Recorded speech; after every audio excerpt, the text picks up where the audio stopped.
Masih bersama kami di iNews Sore, pemirsa. Hingga hari ke-8 perawatan di rumah sakit, korban penganiayaan mantan anak pejabat pajak masih belum sadarkan diri. Meski begitu, orang tua korban yang merupakan salah seorang pengurus JP Ansor mengatakan bahwa kondisi David berangsur membaik.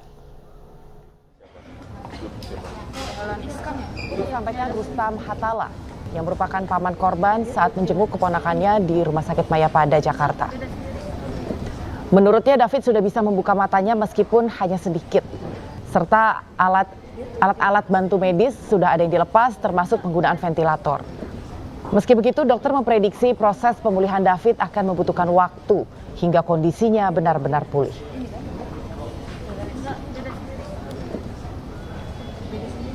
Jadi perkembangannya sangat menyenangkan semuanya. Tetapi saya harus mengatakan kebetulan ini masih dalam perawatan di intensive care unit.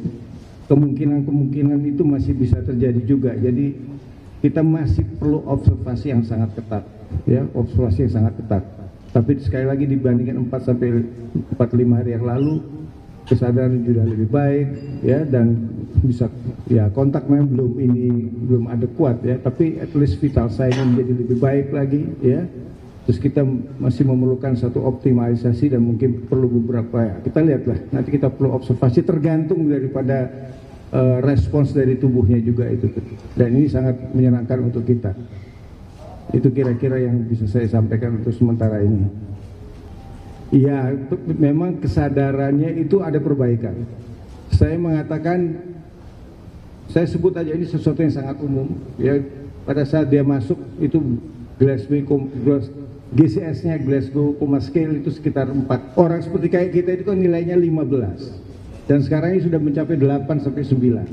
Terus itu perkembangan yang sangat signifikan. Dan ini terjadi dalam waktu 4 sampai 5 hari. Ya. Tapi ya tetap kita masih harus melakukan tindakan optimal, tapi yang jelas apa yang kita lakukan selama ini, selama 4-5 hari kita tim ICU sangat solid, kerjasama dengan perawatnya semua, dan inilah hasilnya dalam 4-5 hari, dan kita berharap ke depannya makin baik lagi. Itu kira-kira, mau sampai kapan ini belum bisa kita pastikan, ya, ini yang penting. Ya, kita harapannya bahwa kasus ini harus diproses seadil-adilnya aja, jadi siapapun yang terlibat ya nanti sesuai dengan hukum kan. Jadi teman-teman LBH sebenarnya yang paling paham soal masalah siapa harus kena pasal apa gitu. Yang pasti kita berharap, karena memang kita terus terang selama David dirawat ini memang kita fokus untuk kesembuhan David, makanya kita memang keluarga lebih banyak habiskan waktu di rumah sakit bersama tim dokter gitu. Nah, kita sudah pasrahkan sepenuhnya ke LBH dengan tindakan mereka, makanya kita serahkan sepenuhnya. Waktu di Rumah Sakit Permata Hijau pernah hadir, dan waktu itu memang saya tidak ada di sana. Sudah pernah minta maaf dan saya tahu sudah dimaafkan oleh ayahnya melalui statementnya di sosmed, tapi di situ juga ditegaskan bahwa proses hukum tetap berjalan. Baik pemirsa, untuk mengupdate kondisi David terkini korban penganiayaan, kita menuju ke Rumah Sakit Mayapada bersama rekan kami Galuh Pandu. Galuh, silahkan, apakah ada informasi terkini dari pihak rumah sakit untuk kondisi terkini dari David Latimahula? Ya, Anggi dan pemirsa, baru saja dilaksanakan rilis resmi oleh Rumah Sakit Mayapada oleh beberapa tim medis dan juga pihak keluarga yang mengabarkan bahwa kondisi David sudah mengalami perbaikan yang sangat signifikan. Jadi selama 4-5 hari dirawat di ICU Rumah Sakit Mayapada, kondisi David sudah memiliki kesadaran yang semakin membaik dan sudah keluar dari koma. Dan hal tersebut juga disampaikan oleh koordinator ICU Rumah Sakit Mayapada, Dr. Frans Pangalila, yang menyampaikan bahwa David memang mengalami trauma berat di kepala. Namun secara spesifik, Dr. Frans tidak menyampaikan apa yang sebenarnya sedang dialami oleh David karena memasuki ranah privat begitu, tapi yang jelas sudah memberikan hasil yang sangat mengembirakan, yakni perbaikan yang sangat signifikan dalam kondisi David hanya di rentang waktu yang singkat, yakni 4-5 hari selama David dirawat di ICU Rumah Sakit Mayapada. Dan dari pihak keluarga yang disampaikan oleh paman David, yaitu Rustam Hatala, juga menyampaikan apresiasi kepada tim medis yang ada di Rumah Sakit Mayapada ini karena dokter sudah memberikan upaya yang optimal untuk penyembuhan David, dan secara hukum dari pihak keluarga juga memberikan sepenuhnya kepada LBH GP Ansor maksud kami, untuk diurus seadil-adilnya dan masih akan dilanjutkan untuk urusan secara hukum di meja hijau. Sementara itu yang dapat kami informasikan, kembali ke Anda, Anggi. Lalu apakah ada informasi terkini bagaimana kondisi David? Apakah sudah bisa keluar dari ICU atau memang masih dalam perawatan di ICU secara intensif? Ya, David masih menjalani perawatan secara intensif di ICU dan ini meskipun David sudah memberikan perbaikan kondisi yang sangat signifikan, namun dokter masih akan berusaha seoptimal mungkin dan juga masih melakukan observasi yang lain untuk memastikan kondisi David akan selalu berangsur membaik seperti itu, Anggi. Untuk informasinya, selamat bertugas kembali dan selamat sore.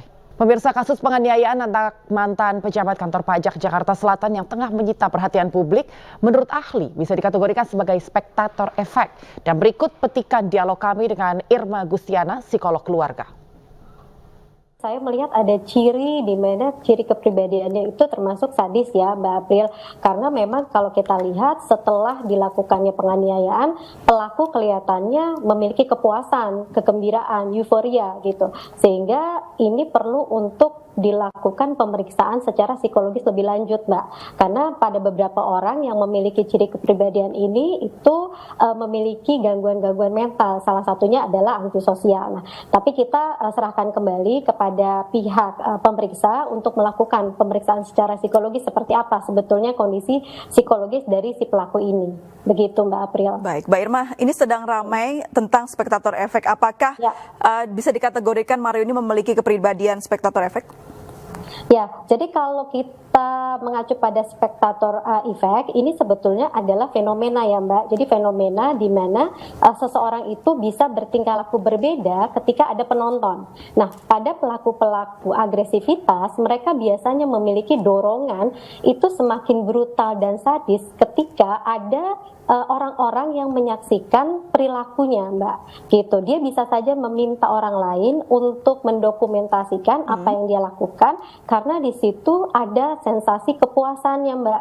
Gitu. Sehingga memang itu yang perlu menjadi perhatian khusus juga ya secara psikologisnya. Apa yang menjadi trigger seseorang bisa melakukan hal tersebut, Mbak Irma? Ya, jadi kalau kita lihat, Mbak April, tidak pernah ada satu faktor variabel atau faktor yang menyebabkan seseorang melakukan tindakan sadis atau brutal. Ada beberapa hal yang perlu menjadi perhatian. Yang pertama, kalau kita tarik mundur, itu kita bisa melihat dari segi pengasuhan. Bagaimana lingkungan sosial atau pengasuhan orang tuanya di masa kecil. Apakah dia dimanjakan atau justru dengan kekerasan. Lalu kemudian yang kedua, apakah pelaku tersebut memiliki trauma terhadap sesuatu hal. Misalnya saja pelecehan atau kekerasan. Bisa jadi juga yang ketiga, ada variabel lain yaitu adanya gangguan secara mental, bisa saja mungkin antisosial, sehingga sulit untuk bisa membaca situasi sosial atau memilah-milah harus seperti apa gitu terhadap orang lain. Lalu bisa juga pengaruh dari obat-obatan atau kecanduan tertentu. Nah, ini juga perlu untuk dilakukan pemeriksaan. Dan yang terakhir memang kurangnya kontrol kemampuan dia untuk mengendalikan emosi. Dan kontrol ini itu dipelajari dari dia masih kecil sampai dia sedewasa ini. Sehingga variabel ini perlu untuk kita perhatikan. Karena memang tidak pernah ada satu faktor tunggal yang mengakibatkan seseorang melakukan tindakan sadis. Pemirsa, kekasih atau teman dekat tersangka Mario berinisial AG dalam kasus penganiayaan terhadap anak pengurus GP Ansor di Jakarta Selatan berpotensi mendapat hukuman pidana. Hal itu jika memang AG terbukti memiliki peran dalam kasus penganiayaan.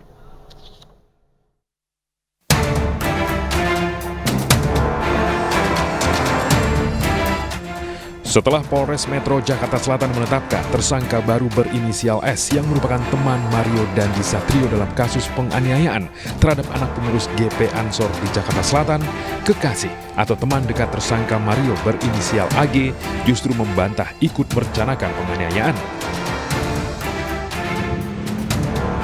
Sejumlah karangan bunga terpasang di depan Polres Metro Jakarta Selatan. Karangan bunga itu dikirim untuk mendukung pengungkapan kasus penganiayaan yang dilakukan anak mantan pejabat pajak Mario Dandi Satrio terhadap anak salah satu pengurus pimpinan pusat GP Ansor.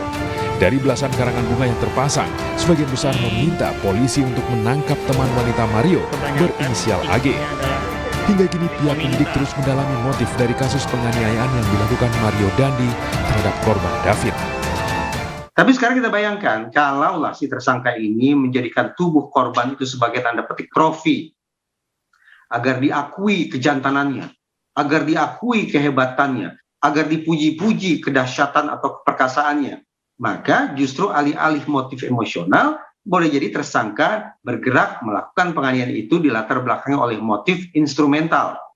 Motif instrumental adalah motif yang mendorong pelaku kejahatan untuk melancarkan aksinya untuk mendapatkan manfaat tertentu, popularitas, kekaguman, dan sejenisnya sebagaimana saya katakan tadi. Nah, sekali lagi, ini pihak penyidik pula yang akan menyisir, perlu tidaknya diketahui secara definitif motif apa gerangan yang bermain-main di kepala tersangka.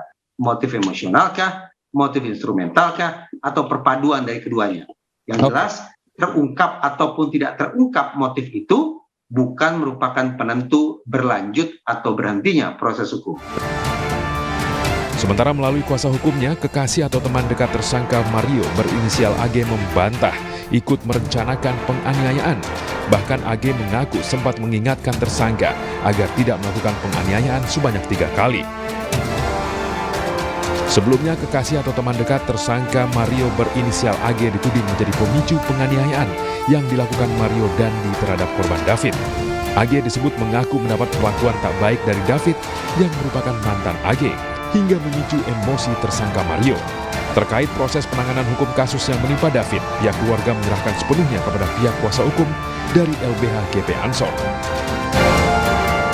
Sementara itu pemirsa, tim kuasa hukum Shane Lucas Rotua mengkritisi pasal pembiaran yang disangkakan penyidik Polres Jakarta Selatan kepada kliennya. Dan berikut keterangan lengkap dari Happy Sihombing selaku kuasa hukum Shane Lucas. Ini kan kasus yang sudah kami baca itu kan dipersangkakan dengan pasal pembiaran ya. Jadi ini yang kami akan kritisi dan kami akan memberikan pendampingan hukum sampai proses ini berjalan sampai di persidangan, dan juga kami akan melakukan upaya-upaya sebelum sampai ke penuntutan dan sidang itu kami akan mengajukan saksi adicat, tapi namanya sudah ada di kantong kami. Kami akan mengajukan itu, dan juga kami akan mengajukan juga penangguhan penahanan setelah tim berembuk. Dan juga kami, karena ini masalah pembiaran ini kan masih kita dalamin. Itu jarang sekali kasus yang seperti pembiaran ini itu kayak viral seperti ini.